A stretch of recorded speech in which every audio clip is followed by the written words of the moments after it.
GEMA members, Rich Battista here with our next installment of the GEMA Talks vidcast series. Today we have TV writer-producer David Appelbaum. David is a 2003 grad of Georgetown and has had a long and distinguished career in the TV producing, writing world. So we'll have a really interesting, engaging conversation today about that space and that arena and how it's changed and what's happening in the COVID and post-COVID world. And we're going to talk about his career journey and career arc and the like. So I want to welcome David Appelbaum. Hello, David. Hey, Rich. How you doing? I'm well. How are you? I'm great. Yeah. Crazy times. It is. Never would have seen this one coming, but, feel very fortunate to, be where we are. Yeah. So let's just talk a little bit about the current environment. You have a new project at NBC that you've created, and I think you were in the midst of that when COVID hit. Is that right? Or do you want to just tell us a little bit where were you at in March when this went down? Yeah, the project had been ordered to shoot a pilot in January, and we had been prepping the project through January and February, and we had started shooting in early March, and we had shot 5 days of the project when we got shut down. So we were in the middle of production when we got shut down. Wow. So, and you were shooting in Los Angeles? Well, we were shooting both in Vancouver and Los Angeles. Most of the production was actually supposed to be in Vancouver, and we were on the way home from Vancouver to LA to shoot the big opening sequence when we got the call.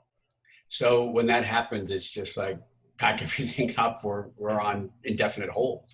Well, at first it was what we were told was that it was a 2-week hiatus because no one knew what was going on at the time. Right. And we thought, maybe we'll come back in 2 weeks. Yeah. But everything started at that point. Everything started moving so fast, and I think after a few days, everyone realized it wasn't going to be 2 weeks. And then, since then it's almost August now, and nothing's really shooting yet, or things are just starting to get into prep again. At least over here. So did you, after it paused, were you sort of still working on the project, or you said, okay, now I'm just on pause, I'm going to do other things with my life right now? What have you been doing during this hiatus? Well, right away, NBC, the project is through NBC. They asked me to write the second episode of the show, and they wanted to keep the momentum going, and they didn't know, when we would be able to get back into production, so they wanted to keep everything going. So over the next couple months, I pitched episode 2 to them. I pitched a plan for the first season, and then I wrote an outline and the script for episode 2 over the next few months. So it was a great thing to have that, to have that, to be able to keep moving forward with all the uncertainty of, not only in the project but in the world. It gave me, a nice kind of stability while everything was going on. And is there any sense of when you're going to be able to start shooting again, or when they're going to pick up the project again and get going again? Well, no, there are a lot of question marks. There's still a lot of question marks. But the good thing was that, the second episode went well, and they're, still very supportive of the project. And so they ordered a mini room of the show. So now I hired a group of writers, and we're going to continue to write more scripts of the show. So that we'll have 6 scripts in total. The goal is that, we'll have these 6 scripts by sometime over the course of this year. And then by that point, they'll be able to determine whether or not, we'll be able to move forward. But hopefully, if everything goes well, we'll be shooting in early next year. But, there's just a lot of questions, about the, the world generally. But it's great that we have that, I'm really excited that we have a chance to, keep working. Yeah. So just for folks who may not have as much detailed knowledge of the business, talk a little bit about, there's a real difference in sitcoms and comedy versus 1-hour dramas in terms of what a writer's room means, right? my understanding is in the drama world, there's more, you write more solid in a more solitary way. Is that true? And if so, how does it work? Yes, I mean, I've never been in a comedy writer's room, but I've heard a lot of anecdotal stories about it. But in a drama room, typically you'll meet collectively, with however many writers. Usually it's like 8-10 writers on a network show at least, and you'll discuss the shape of the season and the shape of each episode, and then one writer will take that episode as his or her own, and they'll go off and write the outline and the script, and continue to get feedback from the showrunners and the studio and network as they move towards production. Comedy writers room, my understanding is that there's still someone who's assigned the script, but there's a lot more collective writing. There's more punch ups. Right. There's more there's more of a group activity. Yeah. But I'm sure it differs show by show with comedy, but typically in drama, I think you're right that there's a lot more individually focused work. And as the creator of the show, do you take on one of those episodes yourself, or do you sign them out to everyone and then you just read them all yourself and have the sort of final word, or do you actually write one yourself? Well, for these next batch, I'm not going to be writing one of the next batch. I've hired 4 other writers. Okay. I'll be overseeing the writer's room and the outline and the script process, and they'll give the scripts to me and I'll give them notes, and then if rewrites need to be done, that I'll do that. But I won't be assigned one of these scripts, one of the next batch. But if we were to get picked up for series, then we get more episodes, and I'm sure I'd end up writing 1 or 2 or who knows how many of those.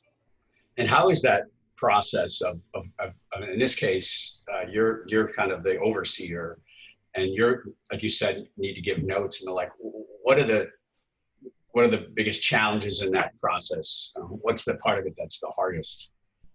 Well, I've been on the other end of it a lot, where I've been the writer getting notes from the showrunner, and I could speak more from that perspective. This is my first showrunning experience. Yeah. But being on the other side of it, the biggest challenge, as a writer on a staff, you want to write the showrunner's vision. So it's understanding the showrunner's voice, their style. That's one of the biggest challenges. But it's also in taking notes, you want to be creative. One of the challenges is, like, you don't want to just you want to be creative in terms of how you're implementing the notes, because sometimes it's hard to, like, when you're giving notes on a script, you can't tell them exactly how to write a scene. You can tell them, like, the essence of what you want, but it's how you as a writer are creative and give the showrunner something that maybe he didn't expect, but it's exactly what he wants. So that's one of the tricks of being a staff writer is good, right? Because the showrunner can only do so much, and there's so much work to be done that they really rely on you to take the notes as far as you can. But you can only take it so far, and that's another thing that you have to, as a staff writer, it's important to understand that you're almost never going to get it to the point where the showrunner wants it to be. Yeah. But that's okay, as long as you're on the same page. And I think that's so that's also one of the challenges of, like, being okay with being rewritten, because it happens to everyone. Yeah, basically it's part of the business. Yeah. And do you literally on one show, will you literally write in a certain style that's different than another show, given who the showrunner is? Yeah, definitely. Like, wow. Some writers, never thought of that before. Some showrunners use they might use ellipses, or they might use double dashes, or they might use single space versus double space, or they might hate a certain type of verb, or hate passive voice, or right. like to do their dialogue in a certain way. It's like everyone writes very differently, but you want to, I think you want to see as a showrunner, you want to see yourself, your style carried through. not to, I think that goes to a certain point where, you also want, I think the showrunner also hires writers for their unique points of view. So it's like, it's a balance. Yeah. So you've been in Hollywood pretty much since you graduated. We're going to get into that more in a minute, but I mean, in some ways the business has changed enormously in the last 17 years. In other ways, I'm sure it feels exactly the same. Curious from your vantage point, what have been the biggest changes in producing, writing for television in these last decades? Well, the biggest change is, my first job was, in network television. And at the time, like, network television was the king. Was it? There were, and that was 2004 was my first job. And everyone watched network television, and there, HBO, was certainly there, and like other premium cable channels were starting to become more popular. They were just getting going. Yeah. But it wasn't really a big, not nearly what it is now, and certainly not streaming. Right. That didn't even exist. Like, so that's certainly been the biggest changes, like the wide variety of shows, and the different opportunities for jobs. At the time it was like prestige writing was in film. And that's actually like, my goal when I first moved out here was I wanted to work in film, and television happened to be the first job that I got. And I've just stayed on that path. I've done some film work too along the way. So it was, television certainly wasn't like this was like right before, like, what they call the golden age of television. Yeah, no, it's just amazing to think. And that point about broadcast TV, it's so right on that, people forget, but 15 years ago, TV still was pretty much king. And also the other big difference is how you make money on the back end, right? So, now it's harder to get a breakout hit in broadcast. And even if you do, particularly in drama, the way you make money in the back end has changed dramatically too. That's true. Residual payments have for a long time been like the lifeblood of writers. But that's usually the residual payments come from reruns on, first run reruns on primetime or being syndicated. And that doesn't happen as much anymore because, shows will go to their own platforms of wherever, if you're on, so it's a different right. So if you sell a show to Netflix, there's no concept of selling it in reruns to somebody else. It's on Netflix forever, and they're typically now buying out the ownership of it from day one. So it is completely different. On the other hand, I think it's fair to say, if you still can come up with a hit on broadcast TV, it can still be extremely valuable and sold to a streamer down the road too. So it's still a very lucrative thing if you can get it right. Yeah, absolutely. Yeah. I'd like to talk a little bit about the, again, this is getting a little more in the weeds, but obviously in Hollywood, one of the big stories in the last year has been the writer's strike, and not the writer's strike, sorry, with the contention between agencies and the Writers Guild about, issues like packaging and the like. So what happened, with people who don't know, is basically the Writers Guild said, we're not going to work with the agencies anymore. So you basically I think everyone basically fired their agents, if you will. What's that process been like? Are you someone who's said, you know what, boy, it's tough to manage now, or do you still feel like you've been able to get through it okay? It's been tricky for sure. It happened, it was a year ago last April, I believe, when every writer essentially fired their agent. And, it's every writer relies on or not every writer, but many writers rely on their agents a lot to open doors for them. They have such a wide network of contacts that, you might not necessarily have. So, you do feel that effect for sure in terms of, what in terms of the landscape and, opportunities you could have. But that being said, I was really lucky that I have great managers a lot of writers, they have a whole team of people often. Yeah. You have your agent and you have your manager. Yes. Lawyer. Lawyer. But I have great managers who have been amazing and like really filled in like everything that I could have needed, or since that happened, and more. So this past year, while it was certainly tricky, and stressful, not at times, not losing that part of your team, it's also been like a really successful year for me, in terms of this pilot project and then other development that I've been working on. So and ultimately, I think it's a good lesson for every writer. Like, it's a every writer who's gotten been successful, I think, is you have to make your own opportunities at the end of the day, and hustle. And I think that's what people have just had to do, and you figure it out. And before I had an agent, everything was just me calling people. So it's not that I have to do that now, but it's like it does. I think writers are inherently people. Who they're creative, but they have to be hustlers to a certain extent. So as like most people in the business are. So I think when you need to do it, you'll find a way to do it. Yeah. So you're in your career, you've worked on some, obviously a number of major shows, The Mentalist for many years, and NCIS New Orleans, and The Enemy Within, and such. And so your new project, if you wouldn't mind telling us a little bit about it, because this is your first show you've sold, and pilot you've sold as a creator. Is that correct? Yeah. Yeah. So that's pretty exciting. Talk a little bit about how that's gone, and if you're comfortable telling us a little bit about what the project is. Sure. Yeah. I mean, it's been a great process. I've worked on staffs for, I guess, 10 years now, over 10 years. And, it's like a great learning experience.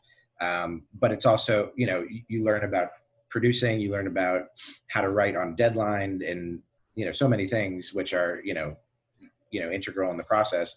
But it also takes up, especially a lot of the shows I've been on, they've been, network shows with 22 episodes, and it's like the whole year really of your time, and it doesn't leave a lot of time for development.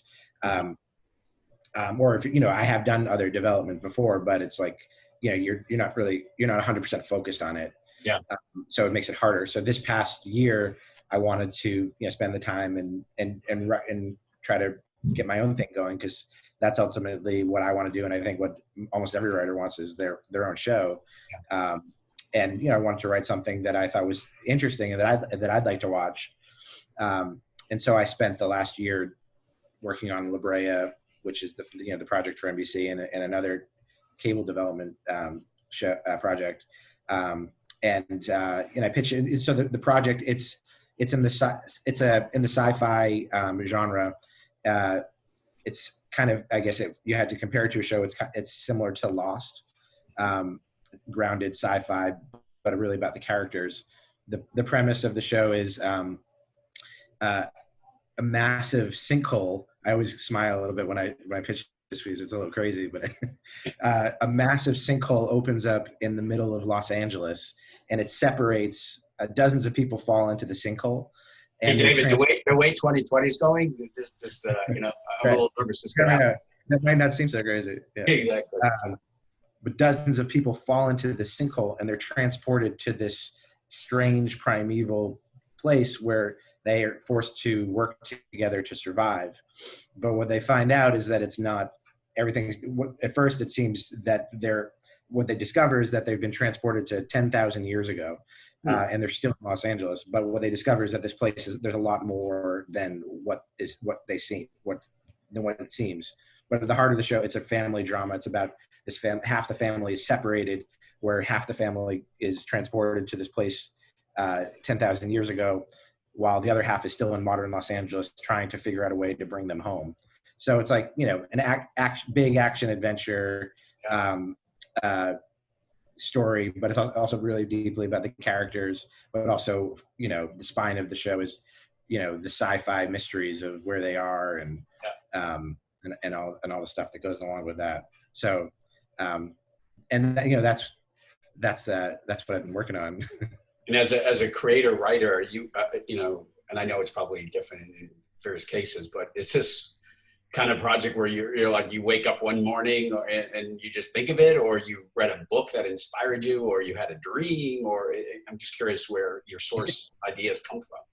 Well, I generally ideas come from, you never know where they're going to come from. You never know where the seed is going to come from. So it's always different. But this one, it just started with an image of a sinkhole, of like of a giant, massive sinkhole in the middle of Los Angeles, and it seemed to be like an intriguing way to open a show.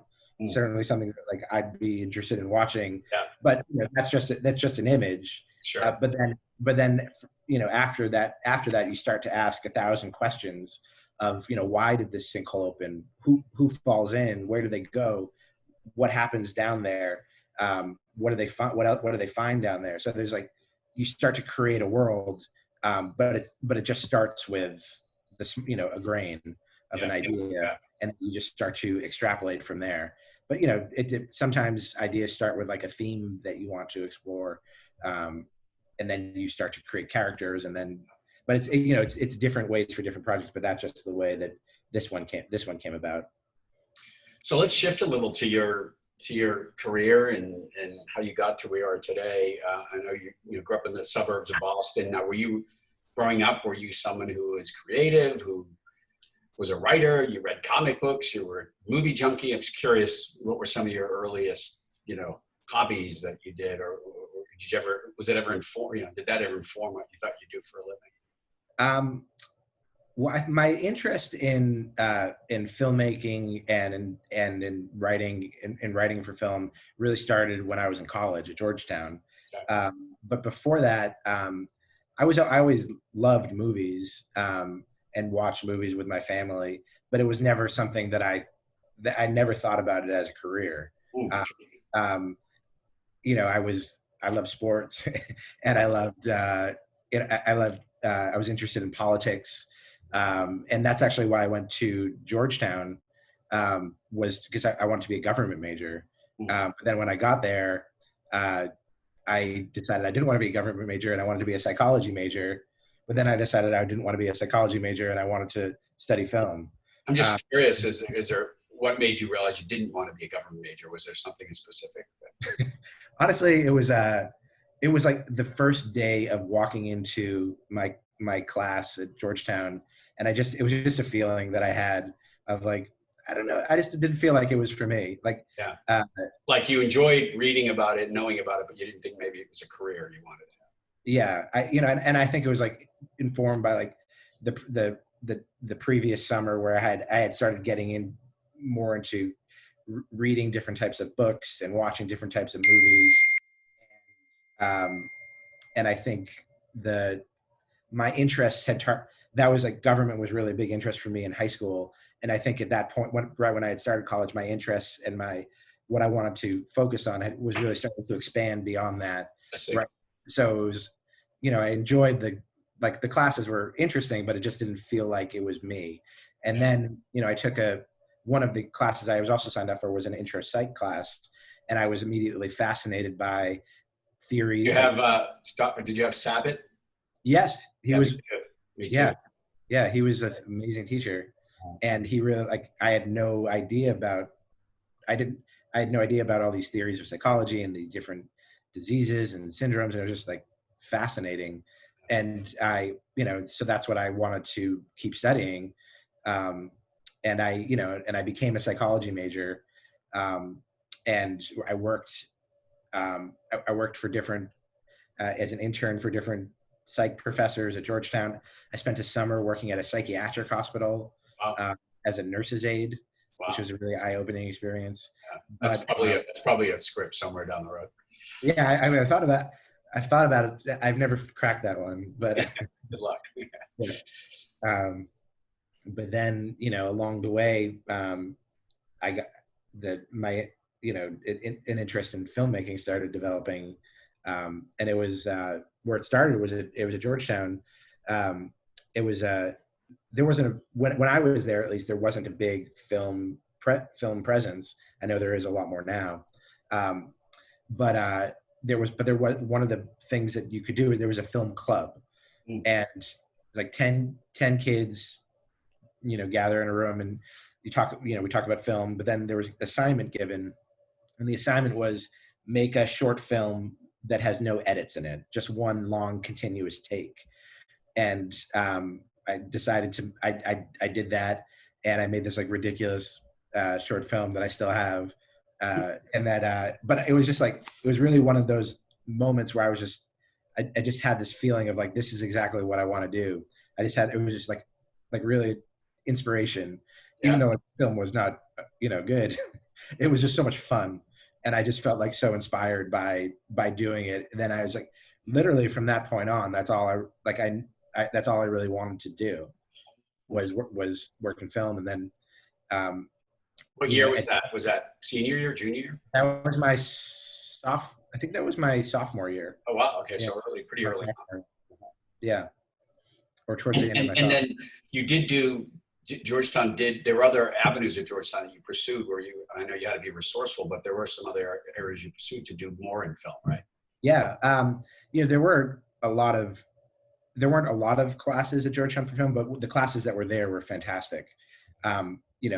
I took every course that John Glavin offered. I don't know how many courses I took, but like every one that he offered, I took. The same with another professor, Steve Wurtzler. He was another amazing professor. He taught an avant-garde film class. He taught a documentary film class that I took, that I still remember. Those two, I took all of their classes, and and that was like, and then I started, and started writing as well. But another great thing that I was able to do through Georgetown was I was able to take courses at American University. There was some relationship, I don't know if it still exists, but they allowed us to take courses at American University's graduate directing program. So for a few semesters, I was able to sit in on all their classes and use all their 16 millimeter film equipment and make a number of short films through them. So that like Georgetown, like it did, I found what I needed.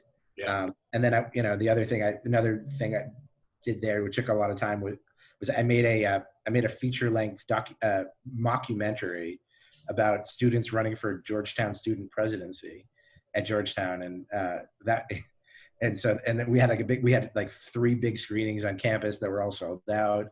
That was like, and it was like, people liked it, I think. And it was like, that was another like big inspiration to want to keep moving forward, Well, I think one of the lessons in this is the resourcefulness you showed.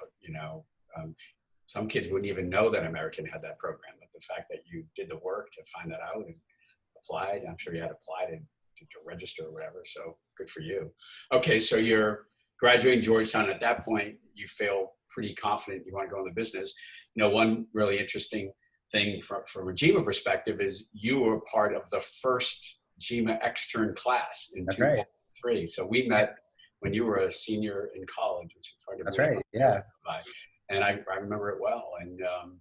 And so talk a little bit briefly about that program, and if what you got out of that, and then how did you then, because the question you get asked probably the most from younger students and younger alums is, how do you make the break into the business, or how do you get in? So I'm curious a little bit about the externship, and then how did you actually break into the business? What was your first job? How did you get it? Well, the GEMA program was so exciting. I had never been to Los Angeles before I did the GEMA program. Wow, that's great. And they set you up with, I don't know, like 10, 12 meetings over the course of a week with, people who had, real experience and real knowledge of the industry. So like, if anything, it was like eye-opening in terms of understanding how the business worked and how you could get your foot in the door, or the work that it would take to do that. And it was just, the meetings were informative, but more than anything, it gave me like the confidence, or it really helped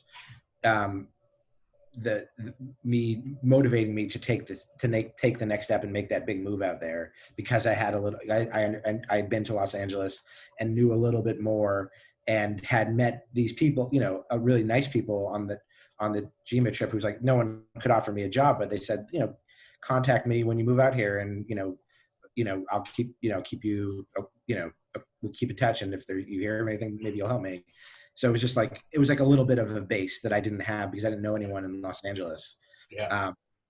But and then I spent I didn't move to Los Angeles immediately after graduating. I worked. I was getting really into. I was directing a lot of short films and that feature and during college, and was really interested in working on sets. And I worked on a number of film and television sets on the East Coast before I moved out.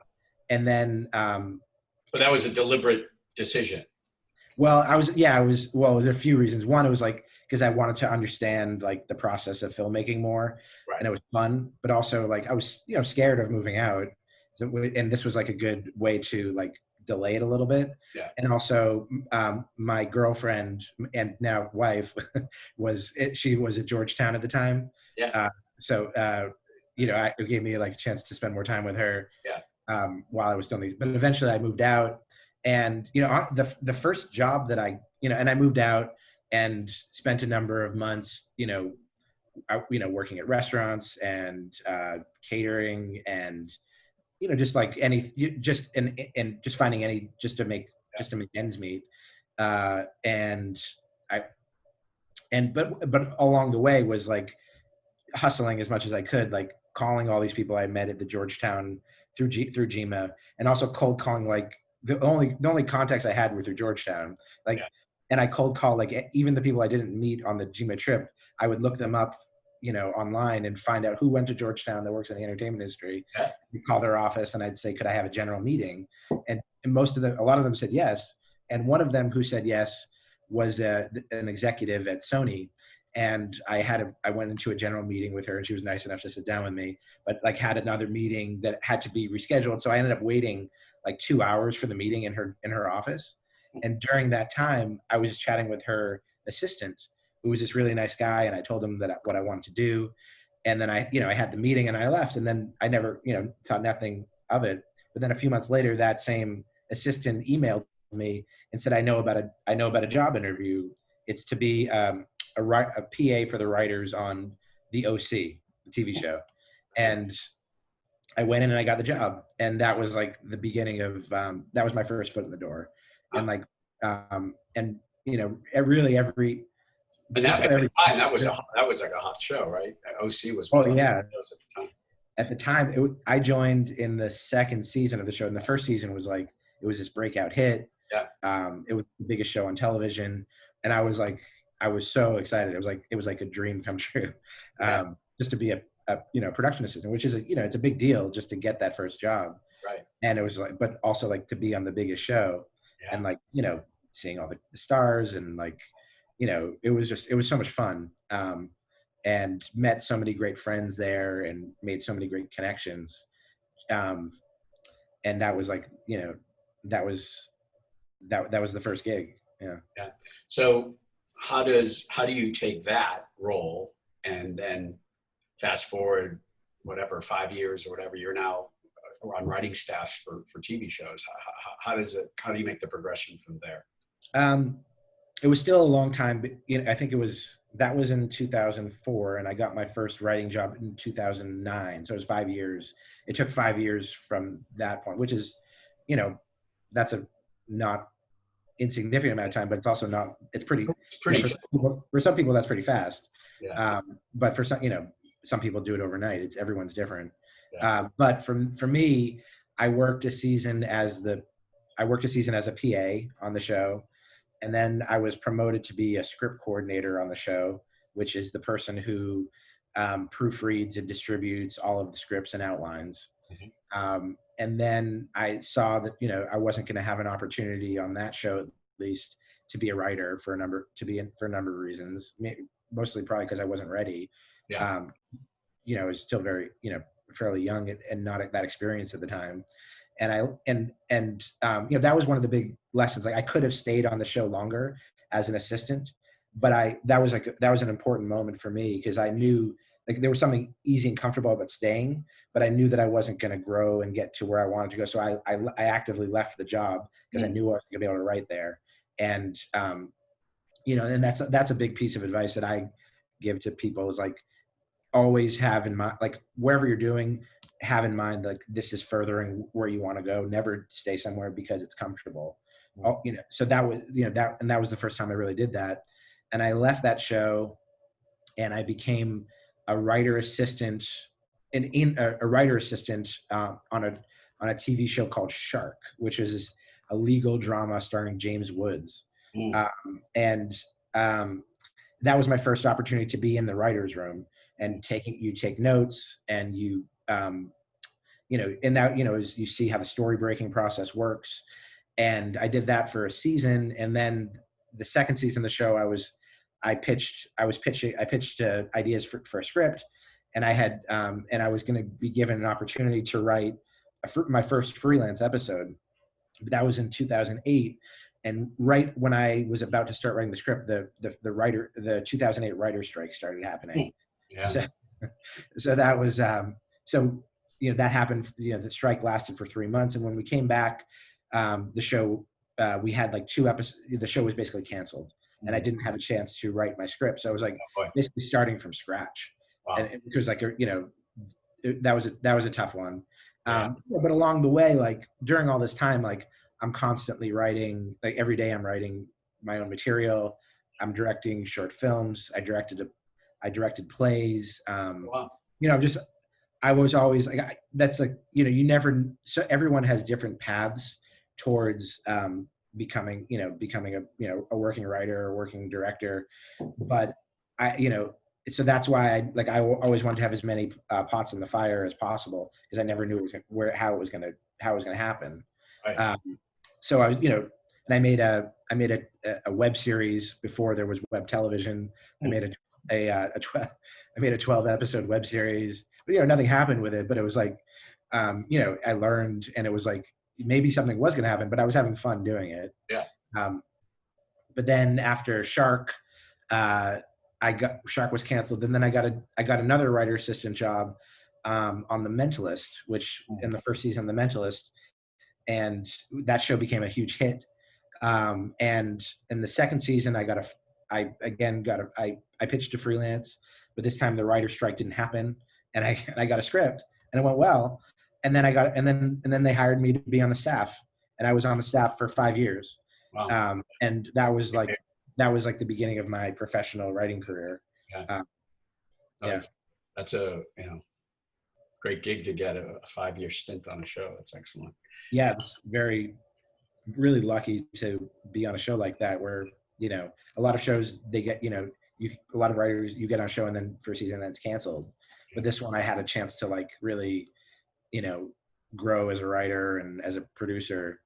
And so it was like, and also have great mentors on the show as well.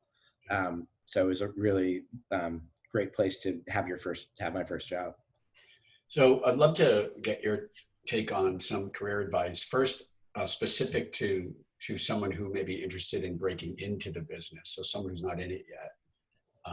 They're in college or they're just leaving college. What are a couple pieces of advice if they, for instance, they want to be you someday? What are some of the pieces of advice you would have for them? I would say a few things. One is like is the hustling, is calling as many. What I did when I first moved out was cold calling anyone you would to see if they would take a meeting.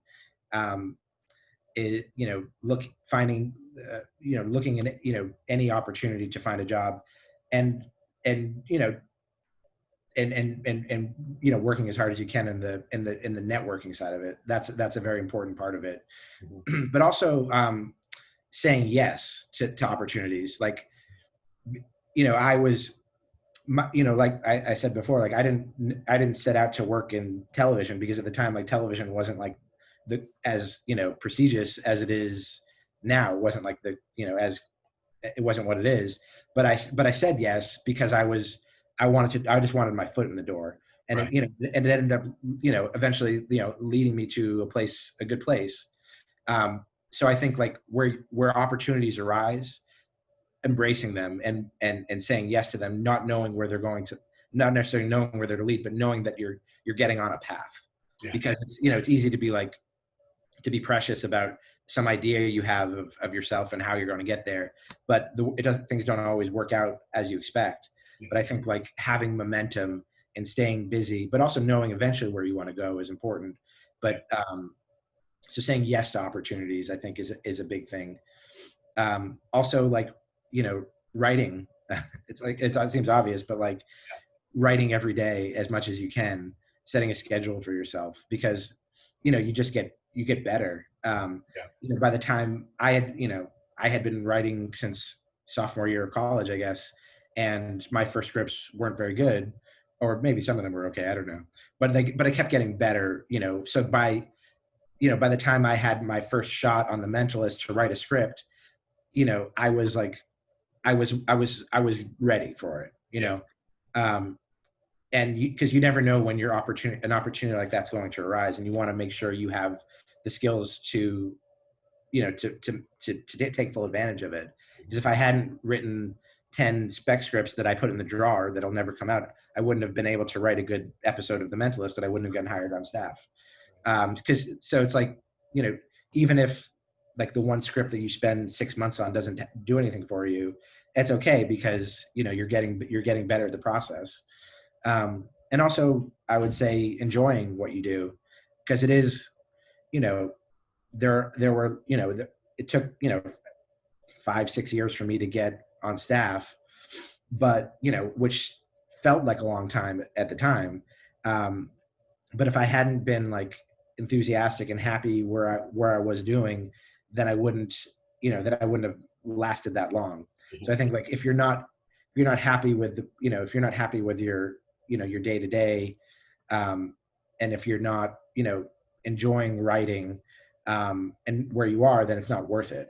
I think you have to like, because the business can be so challenging at times, and getting your foot in the door. And even once you have your foot in the door, there are fallow periods, and I've had them too. Every writer does. But it's like, but you have to enjoy, like, love what you do, because if you don't, then it's not, you know, because it can be so difficult. It's not worth it. And ultimately, if you don't have that passion for it, I don't think you'll be successful. Every writer I've known who has achieved, you know, success loves the process and wouldn't want to do anything else. Not to say like, you know, writing is hard and like sometimes you don't want to do it, but it's like you have, like the piece of advice I got early, which I think is true, is like, you know, only do this if like you can't imagine yourself doing anything else. And I think that's true. Yeah. One question we get a lot is if somebody is young and not established yet, but has material or has an idea or a concept or has written a script and they want to get it out into the world, you know, that's a hard one, you know, and one of the challenges I always bring up to young people is there's this catch-22 about like needing representation, right? So it's hard to you can't just send things unsolicited to studios because they usually won't take them because of legal liability. So if someone came to you and said, I've got this script, David, I think is really great. It's a TV script or an idea for a show or a movie. What would your advice be to them? I mean, there are certainly overnight success stories. Like my first boss, well, that's not even not true. I was going to say my first boss was overnight, but that's not even true. There are overnight success stories where someone reads a script or hears an idea and like, oh my God, I have to make that. But I think that's so rare. Right.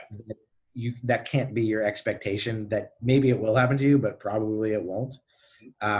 So I would say, yes, it's like you should be trying to write something and get it to an agent or get it to a studio executive, because that's what you need to do in order to, you know, that's like one of the things that you should be doing to try to be successful. But you can't rely on that. Like it's good to try to hustle and do that, but like don't make that your only, don't put all your eggs in that basket. Like be writing another thing, be directing another thing, be trying to get your first assistant job. Don't rely on this one piece of material, because you know, it's probably going to take 15 pieces of material before suddenly like, oh my God, like, you know, a studio wants to buy it and they want to make your show. But it's like, it's usually a really long process. And I told you the story when we talked before. I did that same thing a number of times. And I did one of them, I did that at Georgetown, and the director, Peter Weir, was speaking at Georgetown after a screening of Gallipoli, and I had my very first screenplay, and I ran up to him after the question and answer, and I said, "Please, will you read this?" And he handed it right back to me, and he said, "Son, you're going to have to take the long road yourself." And I thought that was really harsh. I would never say that to someone, but you know, classic. I love it. But it's true. Yeah, I love the chutzpah of you like handing him the script, which is, you need that chutzpah. But then I love the retort by you. That's just classic, absolutely classic. And then I guess the other point that it made me think of, because you mentioned the web series you did, I guess in today's world, because technology is democratized and made creating not as expensive, I guess you could say to that person, hey, you know, try to make a little short vignette about your story, or put it up on the web, get a couple friends and direct them to creating it, or something like that. I mean, is that even a realistic piece of advice? Or, yeah, I think, right. I mean, you can create something out of nothing now, really. Absolutely. I think which you couldn't do in 2004 as easily. Not as easily, no. There was, you know, I don't think YouTube existed then. Right. Didn't. But absolutely, I would say like do that because it's fun, because this is what you love to do. Yeah. And like, it's great to have like a dream of like someone's going to see this and like, and I'm going to, you know, and it's going to be on Comedy Central or something, and I'm going to have my big break. And like everyone has those dreams, but like, don't do it just because, don't do it just because of that. Do it because you love it, and because you want to be working with your friends and put something out there of yourself. Yeah. Because I think like the greatest satisfaction I have, you know, some of the greatest satisfaction you have as a writer is just like that feeling of like fulfillment when you're writing something that you feel is like, you know, is good, and like you feel like you're doing good work, and just you know, that's why you should. That's like the biggest reason to be doing something like that. Don't not do it because like, you know, if you're not going to do it because like, you know, the chances are so low that you're not going to succeed, then, you know, you're probably, you know, probably not the right vocation. Yeah. You know, it's like, you know, you want to be, it's true. It's, you know, it's hard to say, but it's true to some degree. Yeah. Well, that was awesome. That went by fast. Really great.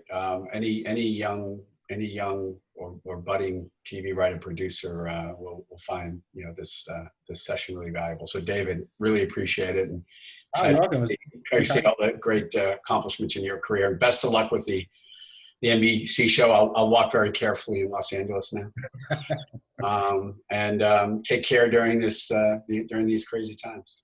Thanks, Rich. It was great to see you. You too. Thanks so much. Okay. Good. Thanks, Dave.